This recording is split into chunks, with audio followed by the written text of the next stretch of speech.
ഇന്ന് ശിവപ്രിയയ്ക്ക് വേണ്ടി പ്രാർത്ഥിക്കാനാണ് അപ്പോ വന്നത് അല്ലേ?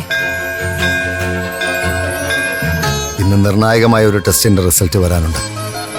ശിവപ്രിയയുടെ ജീവിതം ഇനി എത്ര നാൾ കൂടി ഉണ്ടാവുമെന്ന് ആ ടെസ്റ്റിന്റെ റിസൾട്ടിനെ ആശ്രയിച്ചിരിക്കും. അത്ഭുതങ്ങൾ സംഭവിക്കുമെന്ന് നമുക്ക് വിശ്വസിക്കാം അപ്പോ. അതെ, അമ്മയുടെ മുന്നിൽ അഭയം ചോദിച്ചു വന്ന ആ കുഞ്ഞിനെ അമ്മ തന്നെ രക്ഷിക്കട്ടെ. അതിന്റെ നിയോഗം എനിക്കാണെങ്കിൽ എനിക്ക് സന്തോഷമേ ഉള്ളൂ. ദേവൂട്ടിക്ക് അവിടെ ബുദ്ധിമുട്ടൊന്നും ഇല്ലല്ലോ അല്ലേ?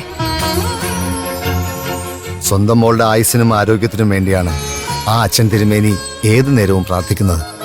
അത് നമുക്ക് മനസ്സിലാക്കാം.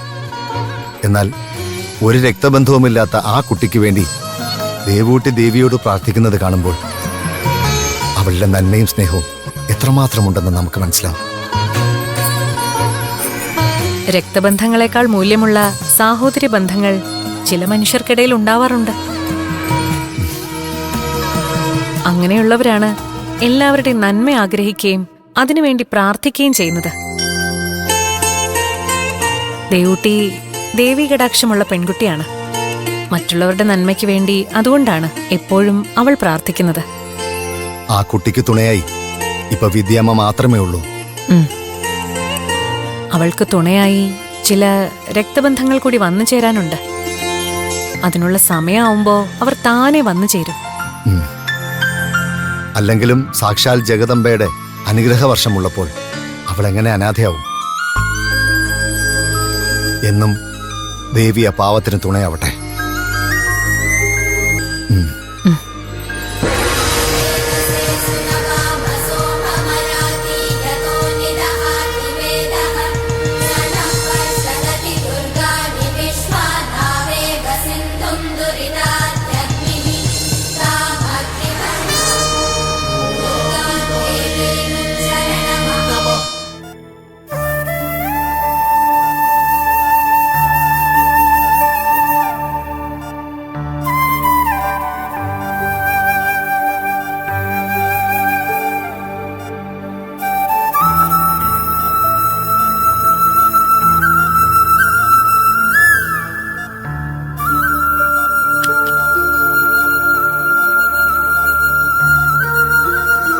Good morning sir. Good morning. Shivapriya, good morning. ഇപ്പൊ എങ്ങനെയുണ്ട് മോൾക്ക്? പെയിൻ കുറവുണ്ടോ? ആ, ഇന്നലത്തെ ടെസ്റ്റിന്റെ റിസൾട്ട് വന്നില്ലേ? Yes doctor.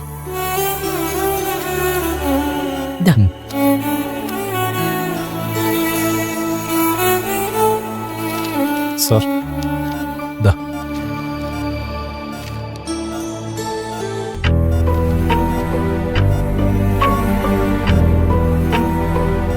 Kiran sir, see this.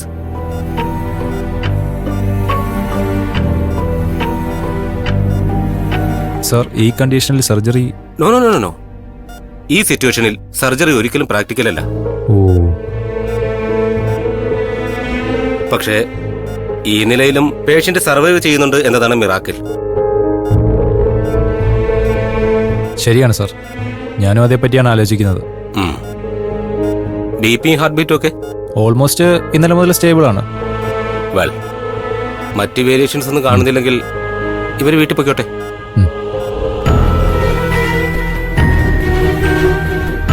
പക്ഷേ നമുക്ക് ഇന്നും കൂടി നോക്കാം, അല്ലേ Kiran? Yes sir. Same medicine തന്നെ കണ്ടിന്യൂ ചെയ്തോളൂ. ശരി ഡോക്ടർ. ശിവപ്രേമോക്ക് ഉറക്കം വരുന്നുണ്ടോ? ഉറക്കം വരുന്നെങ്കിൽ ഉറങ്ങിക്കോട്ടോ. ആ,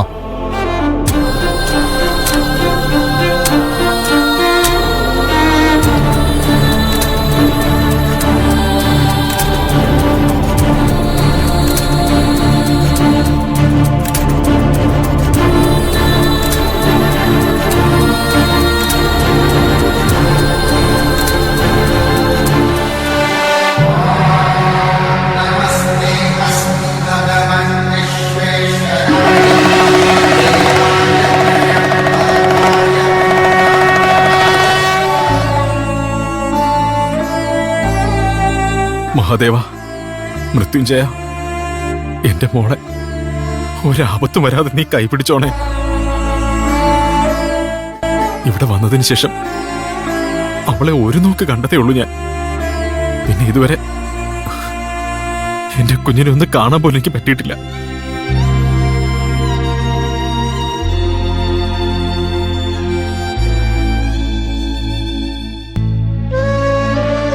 ഓരോ ശ്വാസത്തിലും അവിടുത്തെ നാമം ഉരുവിട്ട് ജീവിക്കുന്നവളാണ് എന്റെ മോള്. അവളെ അവിടുന്ന് കൈവിടല്ലേ മഹാദേവ.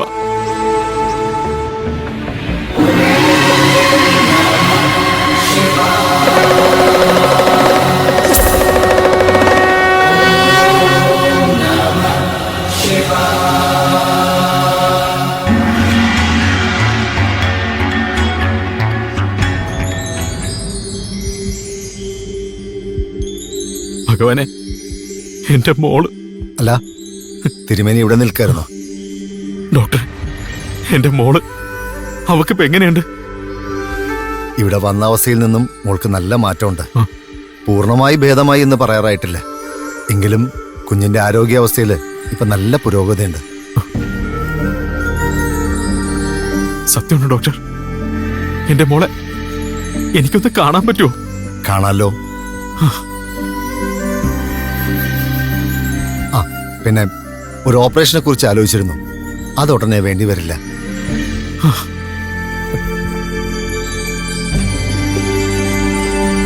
ശിവപ്രിയയുടെ ഇപ്പോഴത്തെ അവസ്ഥ ഇങ്ങനെ തുടരുകയാണെങ്കിൽ മിക്കവാറും 2-3 ദിവസത്തിനുള്ളിൽ ഇവിടുന്ന് പോകാൻ കഴിയും.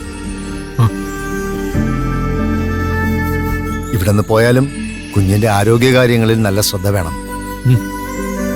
മരുന്നിനൊപ്പം നിങ്ങളുടെ പ്രാർത്ഥനയും ഗുണം ചെയ്യും. ഭഗവാനെ, അത് പിന്നെ പ്രത്യേകിച്ച് പറയണോ ഡോക്ടർ? അവൾക്ക് വേണ്ടി പ്രാർത്ഥിക്കാത്ത ഒരു നിമിഷം പോലും എന്റെ ജീവിതത്തിൽ ഉണ്ടായിട്ടില്ല. ഞാനെന്നല്ല, അവളെ ഇഷ്ടപ്പെടുന്ന ആരും എന്റെ കുഞ്ഞിന് വേണ്ടി പ്രാർത്ഥിക്കും. വിഷമിക്കേണ്ട തിരുമേനി, എല്ലാം നന്നായി വരും. ഞാൻ പറഞ്ഞല്ലോ, ദൈവം അവൾക്ക് എവിടം വരെ ആയുസ് വിധിച്ചിരിക്കുന്നോ അവിടെ വരെ അവൾ സുരക്ഷിതയായി തന്നെ ഉണ്ടാവും. ബാക്കിയൊക്കെ ഈശ്വര നിശ്ചയമാണെന്ന് കൂട്ടിയാൽ മതി. ഡോക്ടർ, എന്താ തിരുമേനി, പറഞ്ഞോളൂ. ഇവിടെ വന്നതിന് ശേഷം ഒരിക്കലും മാത്രമേ എനിക്ക് എന്റെ മോളെ കാണാൻ പറ്റുള്ളൂ. ഇപ്പോ അവൾക്ക് ഒരുവിധം ഭേദമായെങ്കിൽ ഇനിയെങ്കിലും ഞാൻ അവളുടെ അടുത്തൊന്ന് നിന്നോട്ടെ. എന്നെ പിരിഞ്ഞിരിക്കുന്നത് അവൾക്കും വലിയ സങ്കടം. അതിനെന്താ, ഇനി മുതൽ തിരുമേനി മോൾക്കൊപ്പം തന്നെ നിന്നോളൂ. ഞാൻ അവിടെ പറഞ്ഞോളാം. വലിയ ഉപകാരം ഡോക്ടർ. അങ്ങാണ് എന്റെ മോളെ രക്ഷിച്ചത്.